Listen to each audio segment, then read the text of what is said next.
Ladies and gentlemen, thank you so much for joining me for another video today. I have a lovely, very special guest. Taylor, thank you so much for taking the time to come hang out with me, dude. I really sincerely appreciate it, man.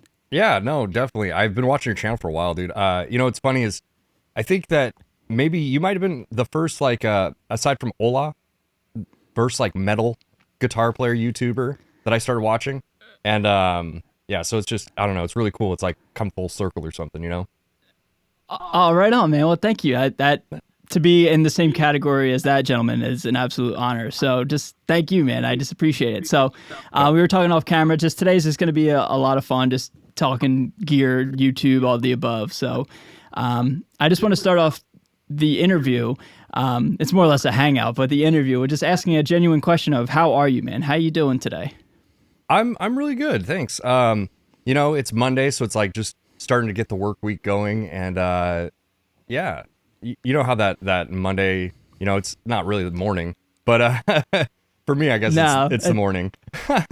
Yeah, I'm stoked because it's Monday Night Football. Eagles are playing the Commanders tonight, so that Monday ain't so bad for me today. Nice, perfect. Yeah, so yeah, just trying to get the day going. I got a pretty busy week this week. Got a lot of. Last week didn't work out so well for me. I shot a lot of footage and ended up not being able to use it. I'm sure you've been there before, and so it's like I got to redo a bunch of stuff. That's like almost every single day for me in some capacity. Like something's out of focus, or like I get like really camera shy, like both playing and especially speaking. But like, dude, sometimes it's just so rough, and I have to reshoot a lot of stuff. So yeah. I kind of know that very, very well, unfortunately. Yeah, people don't see that stuff, but yeah, man, it's like, if you watch a 10-minute video, that might be like an hour and a half of recording, twice. Yeah, exactly. It really is, man. So on the YouTube thing, on the the YouTube subject, I just wanted to start by asking you what inspired you to start a channel, because I was doing my research and checking the dates and stuff. If my memory and my research serves correct, you kind of started around mid 2018. Is that a fair assessment? Yeah. So I actually I created a YouTube channel in like 2011 or something, but never uploaded to it. Okay.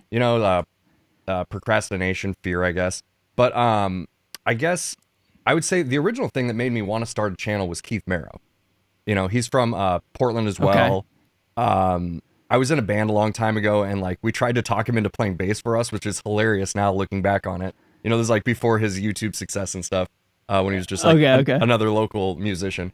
But yeah, so I saw what that dude was doing, and I was like, wow, that's really cool. You can make music and you can post it on the internet. That's a thing that people like.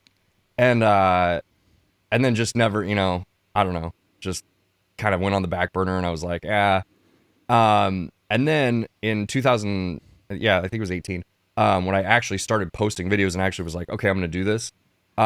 It was really an FAQ. I was watching an Ola FAQ, and like, it just kind of hit me. I was like, cause I didn't know what to do. I was like, how do people even do this? Like I didn't know anything about cameras or video editing or anything. I was like, how do people even make this? Seems so overwhelming. And then he said something that really like clicked with me. He was like, if you want to make a YouTube channel, just make a video that I already made. He's like, just go back and watch one of my videos and make it like in your own style. And I was like, oh, I'll try that. And I posted it. And I think it was like the first, like I posted a couple other like just random things on there, but it was like the first video that I ever had that got traction. And that's really like what started the whole thing. I was like, oh, this is like a thing. Like you could do this. Like this is possible.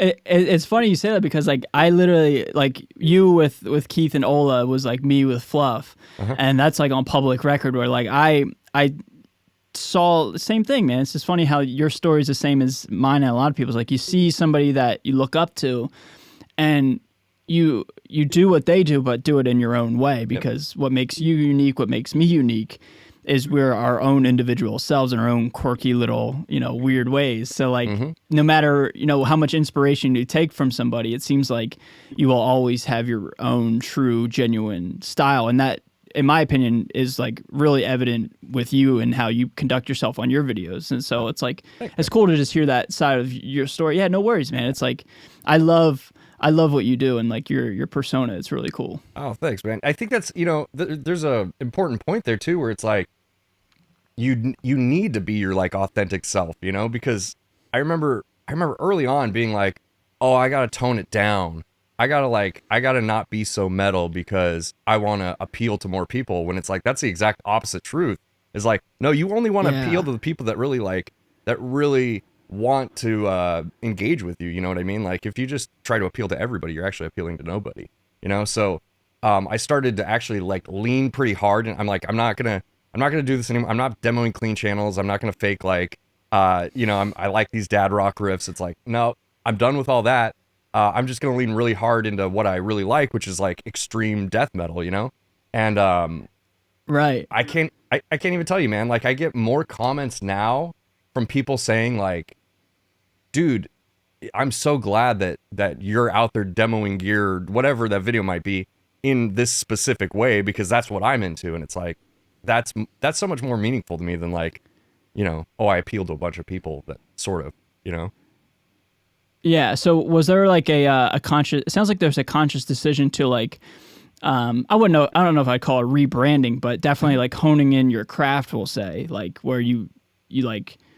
It sounds like you were trying to just do what you thought people wanted versus what you wanted to early on. Is that a fair assessment? Yeah, totally. I would say the way I would put it is like, I was trying to be what I thought was like a professional YouTuber, right? And I'm like, yeah, I'm sorry to interrupt. Just only because I have that like early on, I was like, I need to be, like you said, a YouTuber. Yeah. Like, and then after a while, I was like, nah, fuck that, dude. Yeah. Like, I'm just gonna be me. So yeah, it's cool how you had the same thing. I think you just realize at some point that it's like, oh, this is really just a social media platform.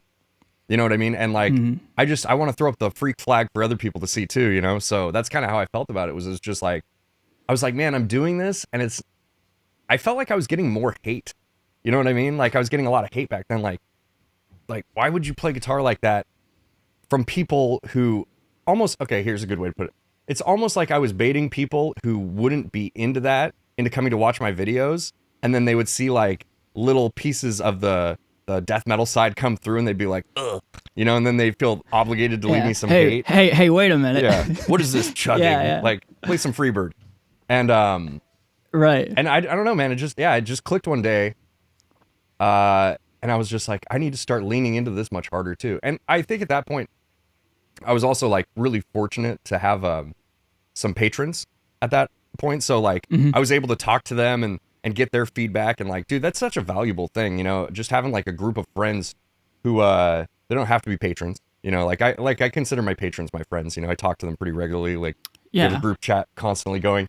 But having like a group of friends that really like will give you feedback on your shit, like I think it's so important, And that was like some of the feedback they gave me too. They're like, yeah, when you do these like when you do these sponsored videos or whatever, and you like tone it down, they're like, that's not really why we're here. Like we like it when you're way more yourself, or like when we do like video hangs once a month. Like when we do the video hangs, it's like, that's way more authentic. And then I was like, oh yeah, like I should just do that more. Yeah. Yeah. And I from an outsider's perspective, from a regular viewer, and I guess I'll say a fan's perspective, because I am a fan of what you do, man. Like I love just over the years, and even more, I don't know if I want to say more recently, but just I could just see like a very like, I'll just say a formulaic of like, you have got your thing down to a T, and it is so good, and I take a lot of inspiration from what you do, and it's just cool to see like you've got it down like really, really well. It's just awesome to see you like hone that craft and dive into the death metal. Like I left a comment on your video of the Invader, I believe that was the most recent one. Yeah. Like I love like, it's like such a cold open of like, you hear the metronome, and then it's just like the sickest riff and blast beats. Like that cracks me up, just of like how like right from the get-go, like the heaviest thing imaginable. It's just so rad, dude. I love it so much. It's so cool. Yeah, that was kind of, back to that thing, is it's like, I want you to know what you're here for, like right away. I don't want to mess around. It's like, dude, if you tune in for like blues dad riffs, like you'll know within the first 2 seconds, like you tuned into the wrong channel, So Yeah, exactly. I love that. It's like a cold opening of just like the sickest riff ever, man. I love it so much. Thanks, It's man. so funny. Yeah. Yeah, no worries, dude. So looking at your channel and stuff, one thing you're also incredible at doing is thumbnails as well as titles. Oh, I think Do I'm you have terrible at any it, but sort of background?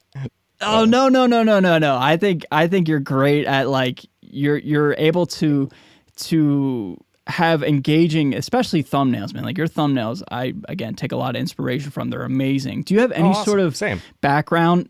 Oh, no worries, dude. I was gonna ask, do you have any sort of background in like any sort of like professional or like educational like Photoshop skills or anything like that? Or is that all? Are you all DIY on that front?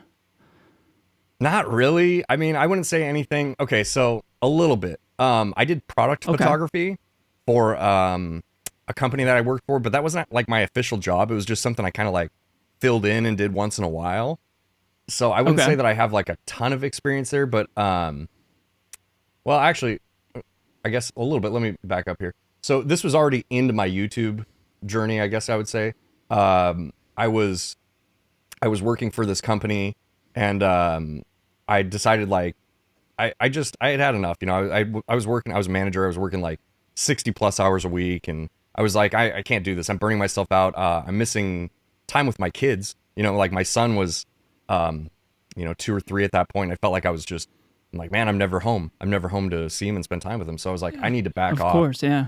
And that's actually when I started to lean into YouTube a little bit. But what was cool about that job was I was able to actually like negotiate with them and tell them, hey, look, because I was in a position where I was really good at my job, and they didn't want me to leave. And I was able to negotiate with them and say, hey, look, I'll stay here part-time. I'll hire my replacement and train them. It was retail distribution. So, very busy during the holidays. We did like 65% of our business within 6 weeks or something like that. Just like some crazy numbers. Oh, wow. Yeah. If you saw it on a graph, it's like, oh yeah, it's busy. Oh, it's insane. Like just holidays after Black Friday. So, long story short, they did not want to lose me for the next holiday season. They were very nervous, and they were like, you know what? That's a pretty good deal. Like, we'll keep you on part-time. You can hire and train your replacement, be here to coach them through the holiday season, make sure we get through it. And then, a big part of my time that I was there, I was like, hey, I'm doing this YouTube thing. I kind of want to sharpen up my social media skills. Let me run your social media accounts. And so they let me run the social media. And it's like, it's a different, like the reason I'd be hesitant to say that's even experience towards a YouTube channel is because it's like such a different experience. But at the end of the day, it's like, it is experience. I had to like learn the back end of like, Facebook and Instagram and all that. And then I also got to spend a lot of time with my camera, just taking pictures of products and stuff. So that did help me out. And I didn't really use Photoshop at that time, but I would say that probably, it gave me a little bit of an edge because I was just spending so much time with my camera. I would say, yeah. Yeah. At the very least, it like give you like a subconscious thought of like what just I don't know, at the very least, like what's a good camera angle, what's good lighting. You know what I mean? Like, yeah, just exactly. the things that like, we have to pick up on and learn as we go. Like that probably helped even whether you knew it at the time or not. You know what I mean? No, 100%. I'd say that's the biggest advantage. It helped me to learn my camera at that point. You know what I mean? Yeah. Which does translate to thumbnails in a lot of ways. But no, to be honest with you, when it comes down to thumbnails and titles, it's really, number one, it's just trial and error. And then number two, I've actually I've taken like a few courses, like so. Oh, wow. Okay. And this is something that I think like no matter what field you're in or what you do or what you enjoy, even if it's your hobby, I think it's like worth it to invest in yourself and like try and further your education on anything. Because dude, like an 8-hour course can give you a year's worth of experience, For sure. So I did take a course and a lot of it, because I mean, you know this, like a lot of what YouTube is titles and thumbnails. Like that's just a huge part of what this is. And so that was like a heavy part of what that course was focused on, was like, how do you come up with a compelling title like that makes people want to watch your video, and how do you, reinforce it with a thumbnail? And so long-winded answer. It's yeah, no, that's great, man. I'm learning. You know what I mean? Like I I appreciate you, sharing, your experiences and stuff. Because, one thing you're talking about, like engaging thumbnails and titles, it's a fine balance for what we do of like, it has to be engaging and accurate, but not clickbait and like not fake. So it's like, because gone are the days where like if you just put a title of like amp demo, like it just doesn't do well. Like you have to like something else, a little extra, pizzazz and flavor to the title and thumbnails is like the way of how social media is working. And I don't know what that says about the platforms themselves, but it's like, it's something a little extra. Like Fluff and I were talking about it. It's like the reaction stuff and like the quick like rankings and stuff like that or what's hot right now. It's not like full on produced videos aren't really doing so well. So, generally speaking, sometimes they are, sometimes they're not. But it just depends. Like, if the idea is good, if the idea is good, then you can do it. But yeah, like you said, there's those trending things where it's like, I hate to call it low hanging fruit, but it's like it kind of is, because if something's trending, then like that's gonna vibe with YouTube. They're gonna push it out more, and that's understandable. Like there's a reason you go on those trending pages, and like there's those videos that you keep seeing, like the iceberg videos, for example. Like fucking iceberg videos everywhere. But it's like I think that the creators that I like to watch personally are the ones that like they're not consistent when they post. They'll post like, it's like, hey, it's been 6 months since I posted. Like, who cares? You're gonna get an hour and a half video that I spent that 6 months making, and it's gonna be totally random on like a subject. Like my channel doesn't have any like it's not one thing, like those are the creators I like. Like I don't know, there's a guy named Super Eye Patch Wolf. I love his videos. It's like they're like documentaries. They're just documentaries on like whatever he feels like talking about. Or like the Internet Historian's a really good one too. Like he just released this video maybe a month ago about a guy who got stuck in a cave in like the 20s or 30s or something like that. And it's like a full on, hour and a half long YouTube video. And I watched that thing like 2 or 3 times. It was so entertaining and so well done. And I think it's, it's sitting at probably like a few million views right now, something like that. So it's like whatever that works too. Like it's almost like they found a loophole or something, Yeah.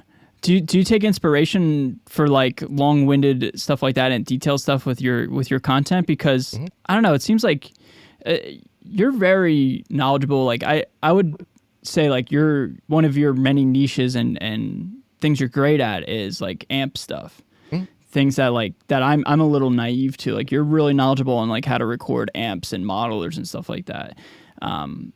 It just seems like you're very in depth with that. So like, do you find yourself like almost like consciously diving into like the nitty gritty details of stuff to like create like long-winded videos, or is it more or less just a little bit of like short attention span for stuff like that? It's a good question. It's a little bit of both, I think. It's like a lot of trial and error. I would say that's most of it is just trial and error, doing these videos and then like reading the comments and being like, oh, people wanted to see this. Oh shit, I should have done that. Like, and then just like over so many times, just remembering like, oh, people always want to hear the pitch shifter. Like in whatever I do, if I don't demo the pitch shifter, I'll get a million comments like, yeah, dude, it's such a big thing in any modeler is like, what does the pitch shifter sound like? And so yeah, I just always demo the pitch shifter now. Stuff like that. But like when I write, like I'm transitioning kind of right now, and I'm trying to figure out the best way to go about doing this, and probably like making separate series. But I do post like the Ingle video that I just did, which is like, it's just like a plug and chug video. You know what I mean? It's just like set up the cameras, press record, chug, let's check it out together sort of thing. And then I do those, but then I also do these like kind of like more in-depth, long-winded videos with like lots of editing and monologues and things. And I like both formats, but I want to be able to like present it to the viewer in a way where they know what they're getting going in, So I'm working on that right now. But on the long-winded stuff, it's more like if I just find something that's interesting that I want to talk about, then that kind of fuels my creativity, and then I just want to like create this long-winded video, and that probably is influenced by those other creators that I talked about, where it's like that's the kind of content that I like, So right, for sure. It's really, really hard to do those once a week. but I feel like It's an insane amount of work. Yeah. it is, yeah, because like maybe like that Ingle video took me, I don't know, 4 or 5 hours, something like that. Everything like the shooting, editing, thumbnails, blah blah blah, all that 4 or 5 hours. But then, like one of those long-winded videos might take me like 20 hours. So Right. I think the balance is you ever watch Angry Video Game Nerd? No, Okay. I don't know who that is. OG YouTuber. Okay. Probably like a lot of people watching have heard of him. But Angry Video Game Nerd, he started out like it's a persona, and he does these. They're technically like retro video game reviews, but he's a filmmaker, so they're very like he includes bits in it. You know what I mean? And it's like it's a review, but then he's throwing in like storyline into it. So it's like a pretty engaging video, but that takes a long time to do. So it's like he'll do one of those a month or one every 6 weeks, and then fills in the rest of his content with just like, sit down and review something videos or something like that. So I think that's probably a good format. That's what I'm trying to do right now. I have one of those long-winded videos that I'm working on at the moment currently, but I think that's probably the move, going forward is like. Well, I think that's awesome to hear, because I don't know. I think I have like undiagnosed like severe ADHD and stuff, where like my attention span's really, really short.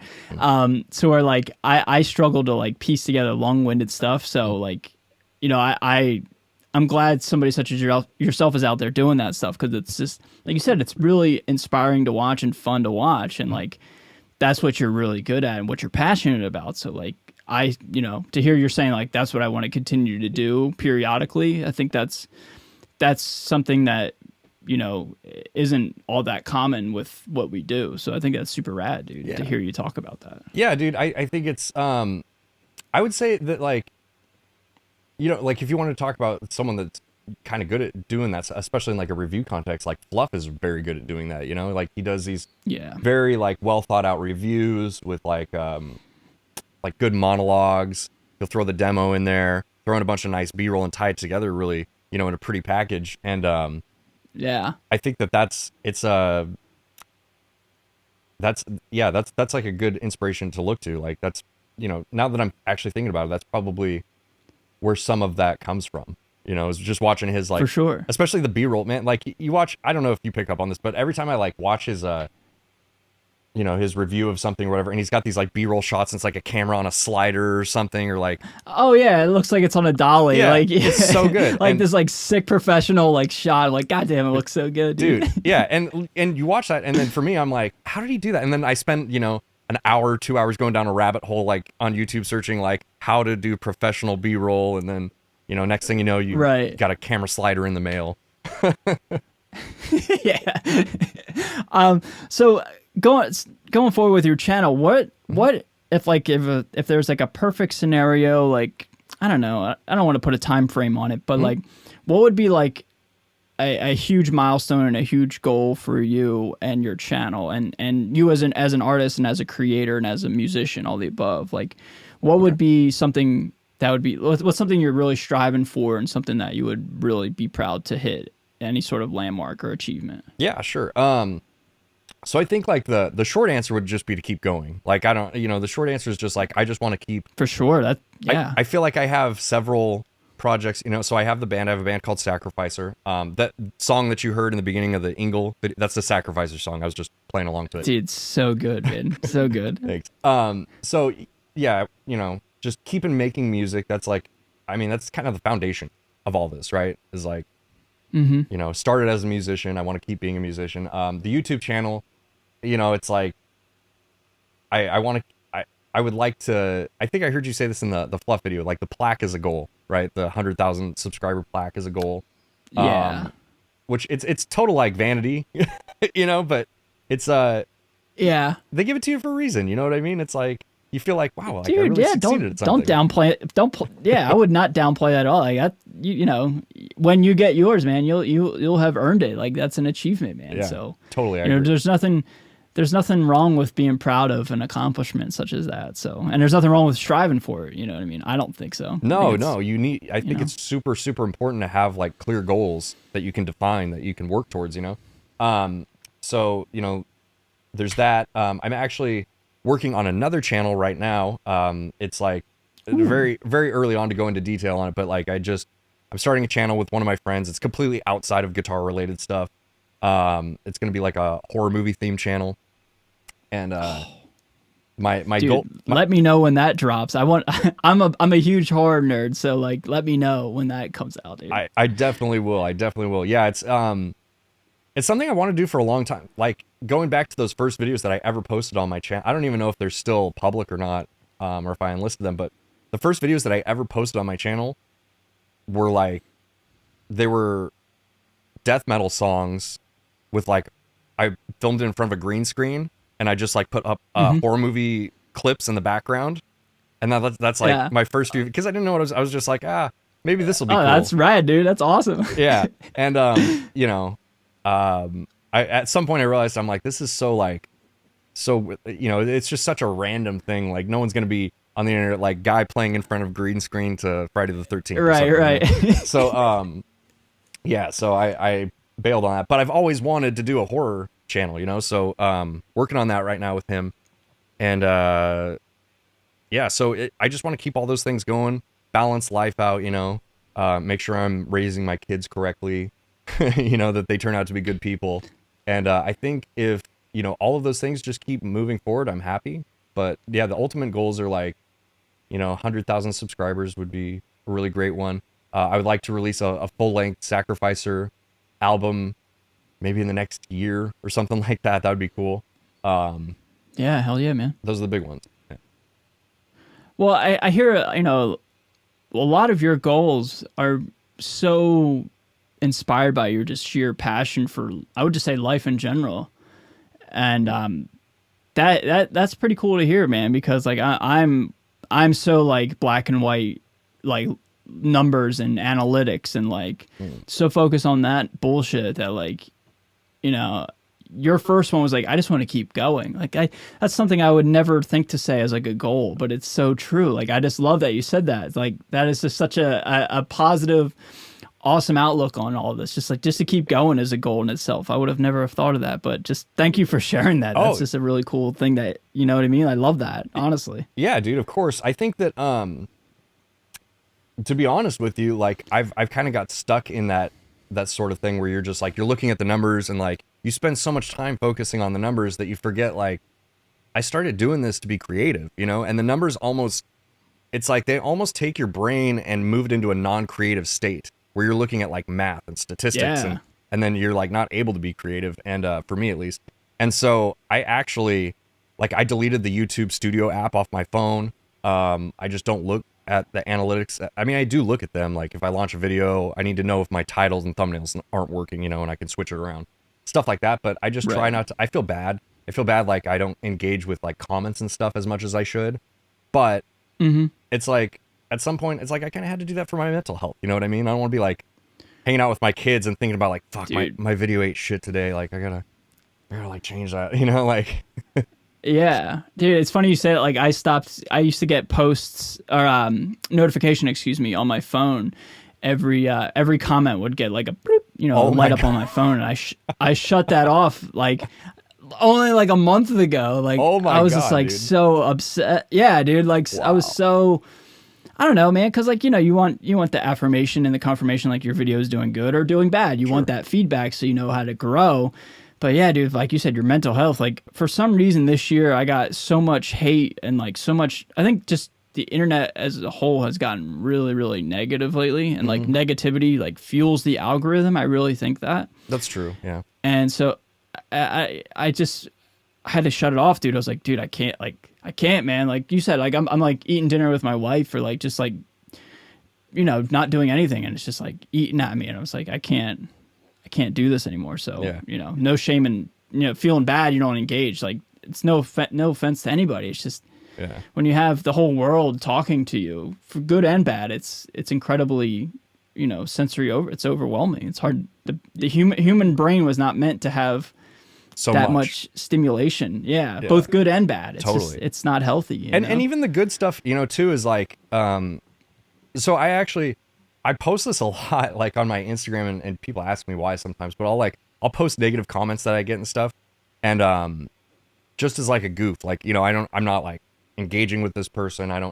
But the main reason that I post that is because I get like other people that reach out to me pretty consistently and ask me how I deal with hate, like especially on Instagram.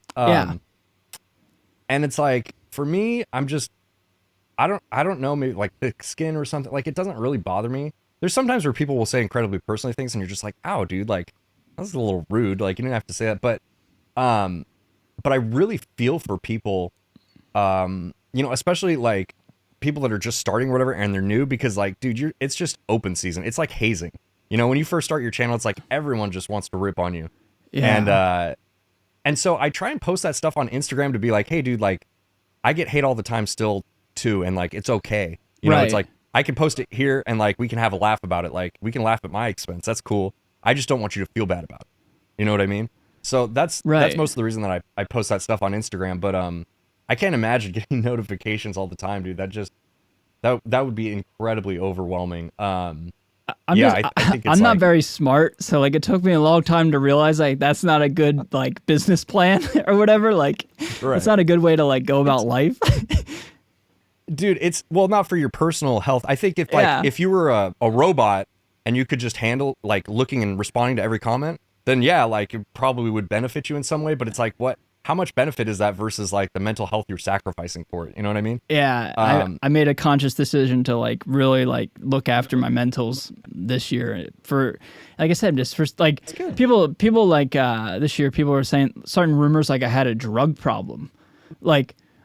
If people only knew like how much of a square I am, of all people, yeah, that and seems so weird. How much of a how much of an anti-party nerd I am. And it's just like, I don't know, it's just people just really like, for some reason, just a couple group of people just started coming after me. So like that, but I think there's just like a shift in like just negativity on the internet this most recently, maybe because of the recent world events. Just like people are just so nasty anymore. I think you can kind of attest to that as well. I don't know if maybe more or less for you, but just in general, it just seems to be a thing that happens. Yeah. To be honest with you, dude, it's happened a few times where I'll get like a really like scathing comment, and I'm just like not even because it bothers me or something, just out of sheer curiosity, I'm like, what's this person about? You know? Yeah. And then you go and you look at their stuff and you're like, oh, dude, this person like is very unhappy. Like they're very sad, you know? They're like, whatever the thing, it's because I think it's so like common, you know, hurt people. And it's like a lot of the reason people are lashing out on other people is because they're hurting about the thing that they're lashing out about, and they're projecting it onto you because like you're just an internet guy, like you're non-corporeal in their world. You know what I mean? Like you're a face on the internet, and they don't understand that like I'm a person behind this too, you know? And to that point too, I think that that's a good way to actually deal with it and not take it personally, is just like, you ever hear of a book called The War of Art? I have. Yes. Yeah. Excellent book. So there's a part where by Stephen Pressfield, anyone who wants to read it, excellent book, especially for anyone who's creative. But there's a part in there where he talks about like disassociating yourself from like, if you are like, because he's an author, he's like, if you are the thing you're selling, he's like, well, disassociate yourself, and now you as a person are just an employee for the brand that is your name. And I heard that. I was listening to it on an audio tape. No one listens to tape anymore, but you know what I mean. I had my boombox. Yeah, my Walkman. Yeah. But I listened to that and dude, it hit me so hard. I was like, oh, like these people are lashing out at like Taylor Danley, the brand, not Taylor Danley, the person. You know what I mean? And I'm just the representative of that brand. And it's like, and as long as I look at it that way, I feel more about like when I get negative comments now, I feel more about like, I feel more like they're like negative reviews for the company that I used to work for, which don't bother me. And I think that wouldn't bother most people. You know, if you work at Amazon and someone's like, my box arrived, it was all messed up. You shipped me the wrong thing, you idiots. Like people are just like, okay. You know? And I think if you can disconnect yourself and like look at it that way and be like, oh, I just work for State Metal Ray. Like that's just, someone has a problem with State Metal Ray. Okay, send an email to the HR department. Like, you know. Right. That's actually a good way to look. Yeah, like kind of like, you know, it's funny, like you sound a lot like my mother. My mother, like you give great advice, like my mom gives good advice. Like she's like, yeah, it's just a brand, it's just a name. So it's funny you hear you say that. Just a dude, you know, such as yourself has, you know, just that wisdom behind you, I guess. Yeah, I think it's like I said, man, trial and error, dude. It's Yeah. just getting enough hate comments and just being like, oh, how am I not gonna feel bad about this? How am I like the worst, dude? Um, and not to say that like, it's like, oh, I have kids, so I'm like I have some superior perspective or something. But I think like when you have kids, it kind of changes your perspective a little bit, where it's like I'd be, hanging out with my son or something, like trying to spend time with him, Mm-hmm. and I'd be thinking about like some nasty comment someone left me, and it's just like, this is dumb. Like I'm wasting my time right now. This is like Yeah. the whole reason I backed off of work. Like, why did I do all that if I'm just gonna focus on negativity when I'm around him anyways, And it's like Right. it clicked. I'm like, oh, I just gotta change some habits. That's all, Yeah. Yeah. My wife makes fun of me. She's like, you didn't want to work a 9 to 5, so now you work a 24/7. Like, dude. Yeah, always right. worrying about it. But so, up until relatively recently, I made that mental shift. So, but anyway, so like, It's I'm sorry. Go ahead. What were you gonna say? no. I was agreeing with you. I think Yeah. that's it is a true thing. It's like you do leave a 9 to 5 to work 24/7. It's like, Yeah. but it's you're passionate about it, and it's like it's so much more enjoyable, dude. That 9 to 5 feels like if I'll come out here and work, Uh huh. and the day will go by like that. Right. Working my 9 to 5, I'd be looking at the clock like 15 minutes. That's it. Like, Yeah. Exactly. Yeah. So it's funny you say that. Like my next question was, your goals were to mhm. just keep going, and I just hear so much joy and passion for what you're doing online. Where does that come from? What is it specifically that you get about recording new amps or new modelers or new guitars, new plugins? What inspires you, and where does that come from? Because nobody's forcing you to do that. So where does it come Right. from? So, it's just fun. Like, Yeah. it's just fun to like plug in gear and noodle around on it, and so there's that aspect, right? Mm-hmm. You feel like a kid in a candy store a lot of the time, Right. and so there's definitely that. But like kind of on a deeper level, I think that what it is it's an outlet for my creativity.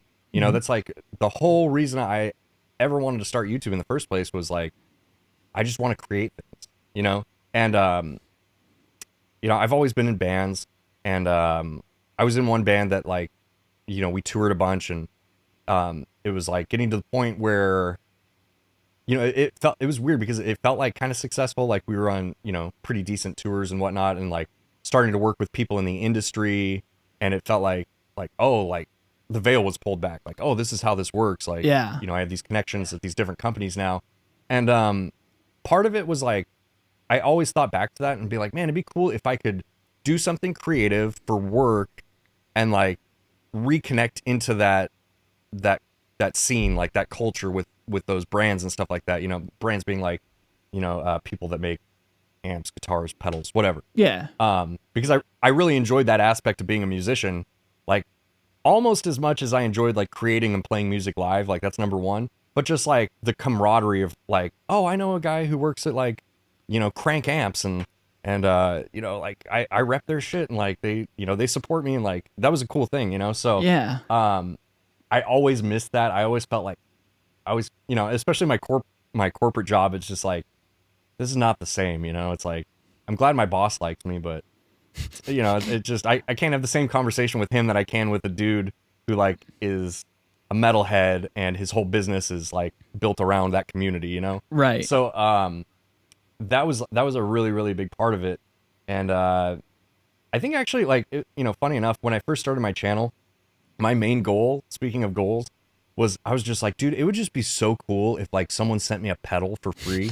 I was like that'd be, dude, that's like my biggest goal is like just I was like I can't even imagine getting and then I realized like, oh, that's like that goal was too low because I hit that goal pretty quickly, but then B, I realized like what YouTube was through that. I'm like, oh, this is like, because as much as I like to create videos and I want to make videos that people enjoy, like that's the foundation of everything, right? Is like these Right. outlets for creativity.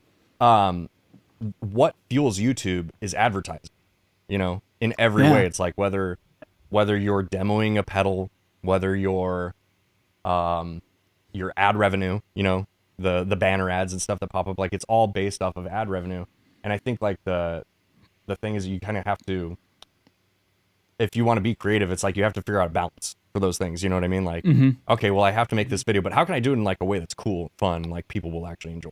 Right, You know? that it's not like an infomercial. Like, and you know, it's Yeah, exactly. like we meaning creators kind of get a bad rap for that. Like, you know, for some reason the audience, a decent part of the audience doesn't like that some of this stuff is paid for and sponsored. But like, I don't know. I always kind of view it as like remember when Guitar World was like a real big, like Guitar World magazine? Like I had a subscription when I was like 12, and I remember just like geeking out at looking at like the ads were so sick. Like they had like cool pictures and stuff. Like that was so rad. So like I view like YouTube videos as like the next evolution of like Guitar World magazine ads. And like I don't think that's such a bad thing. I don't understand the negative connotation behind it. Like you get to hear what it sounds like. You get to check it out for free. You know, hear it for free.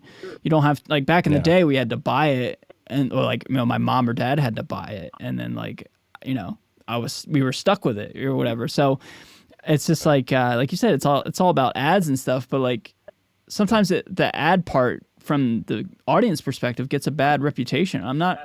I never understood that. I never really comprehended that, honestly.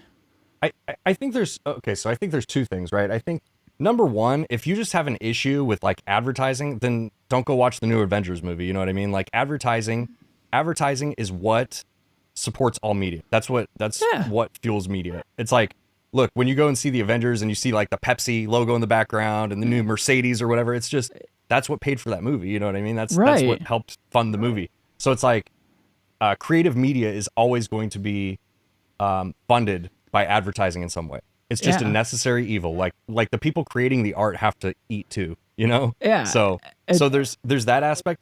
But I think the thing that bothers people is when people are like disingenuous because they're getting paid, which is understandable. It's kind of complex, right? Because it's like, right. Like if a company's paying you for a review or something like that, like it's not in your interest to say anything negative about them. You know, it's not in your interest to be like, this thing totally sucks, because then you're burning a bridge with someone, you know? And I've definitely been in that boat with companies where it's like, I've reviewed something and been like, hey, I didn't enjoy this and I didn't like this thing. And they actually sponsored the video and they were pissed that I said it. But it's like, look, I wasn't nasty about it. Yeah, you weren't mean about it. Yeah. Yeah. I was like, I'm just being honest. And the most important thing is that I'm honest with my audience, you know?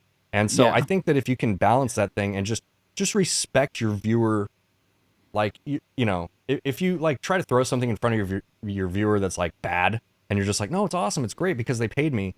Like, I think viewers are intelligent enough to catch on to that. But for sure.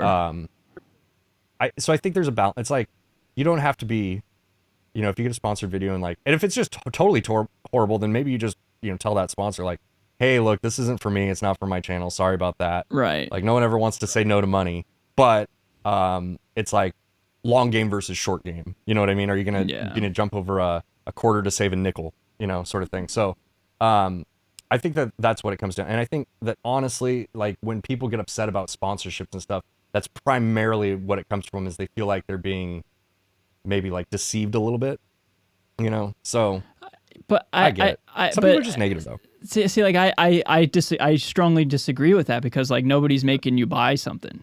Like I just, you know, you still get to hear what it sounds like, and like you still get to be entertained, and you still are allowed to make a decision for yourself. That's where like, if like you watch the video, that meant you automatically were charged with a purchase, yeah, for sure, or something like dramatic like that. But like nobody's making you buy anything. So like, I don't know. I just always viewed that as like kind of confusing. Like you're like, why can't you just take it on? Like it's like walking through Times Square and like looking at all the buildings. Like what the fuck is this bullshit? Like being angry at like at a billboard. Like, you know what I mean? Like it's all good, dude. Like, you know, I find that very puzzling to me. But like, yeah, I get what you're saying. Like the deception, but I think people. I think that if you're mentally at a point where you can be angry about that, then probably you're like, because I don't know anyone like, and I never do it in my reviews. Like I'm pretty transparent about things. It's like, this is what it sounds like. I didn't do anything to it to make it sound better. You know, I didn't like,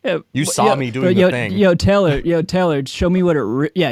It's all good, but show me what it really sounds like. Like, that's my favorite. All right. Like, what's it really sound like? Like, what are you talking about, dude? I did the best I could. What do you want from me? No. Like, okay, yeah, okay. But like, really, like, what's it really sound like? Like, that's my favorite. Like, what are you talking about? I think that's the thing, man. I think those people are like, maybe they're like more conspiratorial minded, where they're just like, this guy's a shill. This is bullshit. Over a tube screamer. Like, you got me. You know what I mean? Like, like you have an Axe effect set up behind this, like where no one can see. And exactly. Somebody's behind the curtain. What's happening here? Somebody's behind the curtain, hitting the button for real. I just never understood the angry, like, oh, it's an ad. So, like, it's like, dude, this hobby is so fun. Like, I think what it is for me personally, like, I love this hobby and this industry so much that, like, the negativity, like, bothers me. It's like, dude, this is so fun. This is so cool. What a time to be alive, to be a guitar player.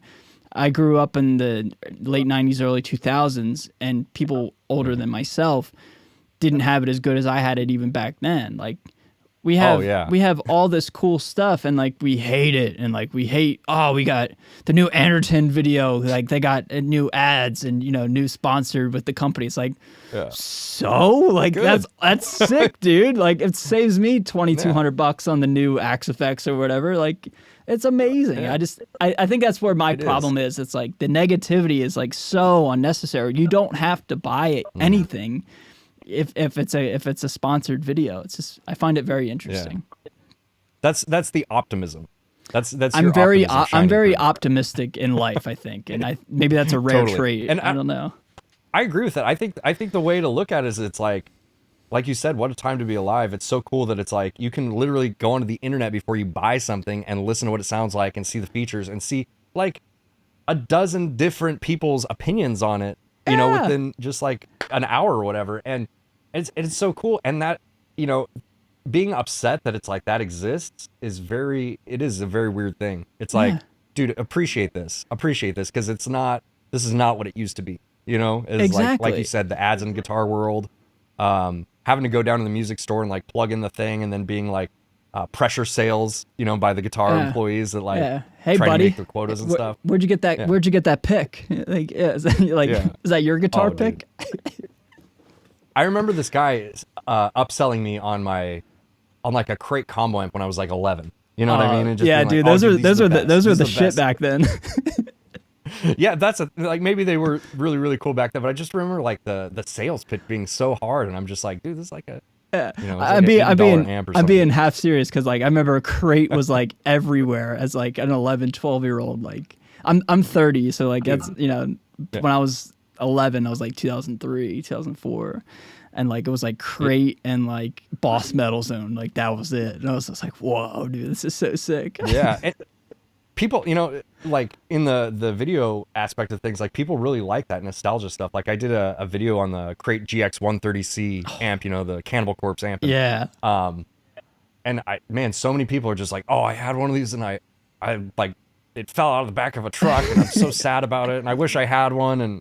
And that nostalgia hook is pretty deep for people. But yeah, I think people just should appreciate. It's like, look, man, you're upset about ads and stuff, whatever, but it's like, YouTube's free. That's where the money comes from. And and if you don't want to see the ads, you can pay for the subscription. Of course, you're still going to see like the advertisement, I guess, in the form of the video, right? Which is why you're there a lot of times. But you still clicked on it, like. Yeah, it's just movies, whatever it is, man. Music, like there's someone's got to pay for it some way. Nothing's ever free, and your attention is the currency. So yeah, that's just what it is. It's just I just find it fascinating. So anyway, man. So kind of wrapping up things here. I mean, we've been going for an hour now, and I hope you don't mind. I'm having a fun time hanging out with you, dude. No, same. Yeah. All right, right on. So I just wanted to ask you, like, 2022 is wrapping up, which is nuts to think about.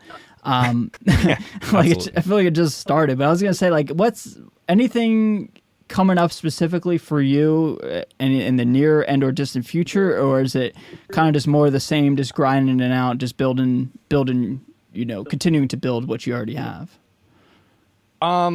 It's definitely that. I'm hoping we can launch the horror channel by the end of the year. That's a big goal, is to get that thing going. So, and obviously, like from doing YouTube the past couple years, I know now it's like, oh, if I'm going to start a channel, like I want to have videos in the bank. I want to make sure like everything's like we come out of the gate screaming, you know what I mean? Versus when I started this channel, it was just like figuring it out.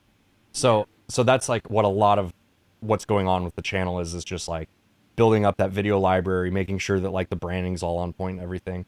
So that's my goal, is to get that released by the end of the year, early next year. And then, I mean, yeah, dude, we're at the end of the year. It's like, it's gonna be the holiday season soon. So it'll be like a lot of family stuff. That's probably what I'm looking forward to the most, if I'm being real with you, like, is not YouTube related. It's just like, dude, Thanksgiving, like, this is the best. I love Thanksgiving. Awesome, dude. Yeah, it's a week and like 3 days away already. So it's already here. Saying the holiday season's coming up. It's like, dude, it is the holiday season. Like, it's already here. It's insane, man. Start your shopping now. Yeah, for sure.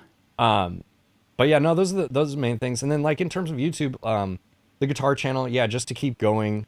I've actually, I brought on an editor for my videos, and that's like how I'm actually, that's how I'm able to actually leverage I mean, it would be impossible to keep this going and try to do the other stuff at the same time. So, shout out to Daryl.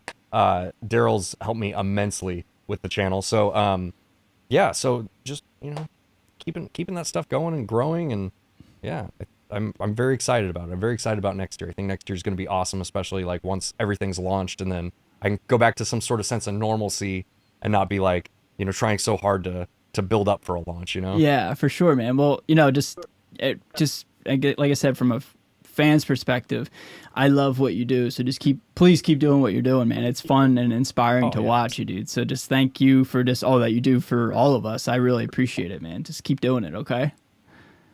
Definitely. Thank you so much for saying that. I really, really appreciate it. No worries, very nice dude. of you to say. I'll put all links of, I guess we'll talk after the fact, but anything that Taylor's affiliated with and he wants to share, I'll put it down below in the description. I just want to thank you, sir, for just taking the time, almost an hour of just shooting it with me, man. I really appreciate it. It was a lot of fun, and I hope we can collab on something soon, okay? Definitely, dude. Absolutely. My pleasure. I look forward to it, man. Anytime you want to do something, just let me know. All right, right on, dude. All right, with that being said, everybody, thank you so much for watching and listening, and we will see you next time. Later.